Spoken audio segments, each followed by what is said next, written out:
vidéo, tu présentes des planètes. Et du coup, je veux savoir comment on peut déterminer leur matière et leur taille, sachant qu'elles sont à plusieurs années-lumière.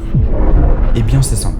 Imaginez une exoplanète située à plusieurs années-lumière de la Terre. Comment on la détecte? Comment on sait si elle est habitable ou non, sa taille, sa composition, comment on sait tout ça? Alors juste avant, si toi aussi tu veux pouvoir poser ta question et passer dans un TikTok, et bah tout se passe sur Discord ou alors tu peux m'envoyer un DM Insta et je t'expliquerai comment faire. Bref, la première chose à faire évidemment, c'est de détecter cette exoplanète. Il existe plusieurs méthodes pour ça, dont une qu'on appelle la détection par transit. Elle consiste à pointer le télescope vers l'étoile et à l'observer. On va analyser la luminosité de l'étoile et toute la lumière qu'on reçoit. Et si une planète est en orbite autour de cette étoile, il arrivera un moment où la planète passera devant l'étoile pendant qu'on l'observe. Cette exoplanète va donc masquer partiellement l'étoile et sur Terre on percevra une baisse de luminosité. La planète sort du champ, on ne la voit plus et la luminosité réaugmente. En observant ce phénomène de manière régulière, on sait et on peut être sûr qu'un corps céleste orbite autour de l'étoile. Sa taille, on va la connaître grâce à la baisse de luminosité. C'est logique, plus une planète est grosse, plus elle va masquer l'étoile et plus la baisse de luminosité sera importante. Donc selon la puissance de l'étoile et l'importance de la baisse de luminosité, on va pouvoir en déduire la taille de la planète. Pour sa composition, c'est un peu plus complexe. Il existe plusieurs méthodes, dont une qui va permettre de connaître la composition de son atmosphère. Dans ce même principe, en observant une étoile, on capte sa lumière et on la décompose. En la décomposant, on parvient à savoir si telle ou telle couleur est absorbée ou émise par l'étoile. Ça nous donne donc un spectre et on pourra en déduire la composition de l'étoile. Par exemple, si la couleur rouge est absorbée dans un certain niveau d'onde, et ben on saura que tel élément chimique est présent dans la composition de l'étoile. Ça justement, ça s'appelle la spectroscopie.